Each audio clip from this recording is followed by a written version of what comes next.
Listen to part of a lecture in a psychology class. One study on aging suggests that the key to a longer life might be the way you think about yourself as you get older. That is, how you see your own aging.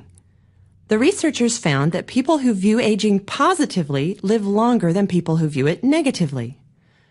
This study began 26 years ago and took place in a small town in the Midwest. The participants were 640 men and women who were 50 to 90 years old at the time.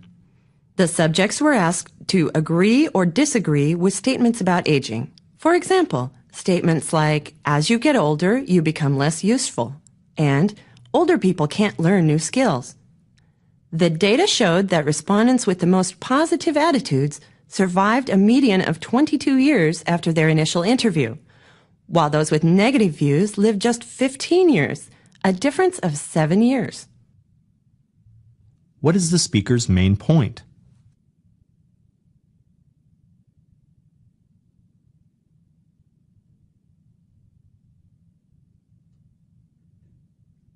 Listen to part of a talk given by an academic advisor. A bachelor's degree in engineering is the generally accepted educational requirement for most entry-level engineering jobs. In a typical 4-year engineering program, the first 2 years are spent studying basic sciences, mathematics, physics, chemistry, and introductory engineering, and the humanities, social sciences, and English. The last 2 years are devoted to specialized engineering courses. Some programs offer a general engineering curriculum, letting students choose a specialty in graduate school or to acquire one later on the job. Several engineering schools have formal arrangements with liberal arts colleges.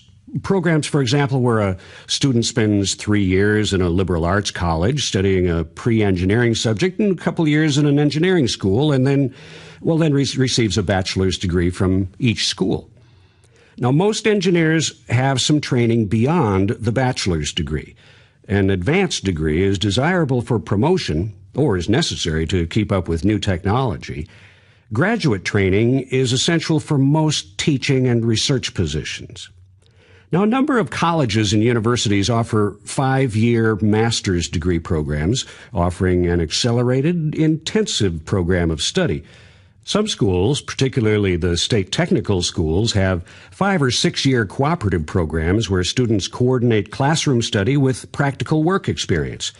These programs are popular because in addition to gaining useful job experience, students can finance part of their education. Number 2. What is the speaker mainly discussing?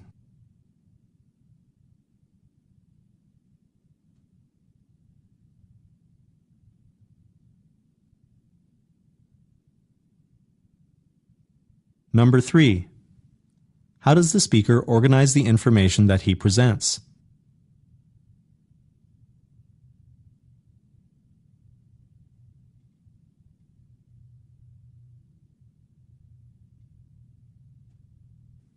Listen to part of a talk in a health class. RSI, repetitive strain injury, is probably the fastest growing job-related illness. We hear about RSI so much today because of high-speed keyboard technology. Repetitive strain injury, also called repetitive motion syndrome, is a real problem for people who sit at the computer all day. RSI is brought on by doing the same movements with the arms and hands over and over again all day long. This type of injury, RSI, it's been a problem for a long time for violinists, typists, mechanics, construction workers, anyone whose job involves repeated wrist movements. My mother used to work in the lab at St. Peter's, and she got something like that. She worked there for around 15 years, and it got to the point where she couldn't handle the instruments anymore. You could hear her fingers crack and pop when she moved them. Your mother may have had RSI, a serious case from the sound of it. RSI affects different people differently. Some people get an inflammation of the sheathing around the tendons in the hand called tendinitis. The inflammation makes your fingers painful and hard to straighten. It's possible your mother's problem was tendinitis. A more serious condition that a lot of workers develop is carpal tunnel syndrome, and that's when the nerves that go through the wrist to the hand are pinched by swollen tissue. The swelling causes a numbness or tingling sensation in the hand, and pain shoots up from the wrist, either up the arm or down into the hand. The pain can be so bad at night it wakes you up. Number 4. What aspect of RSI does the instructor mainly discuss?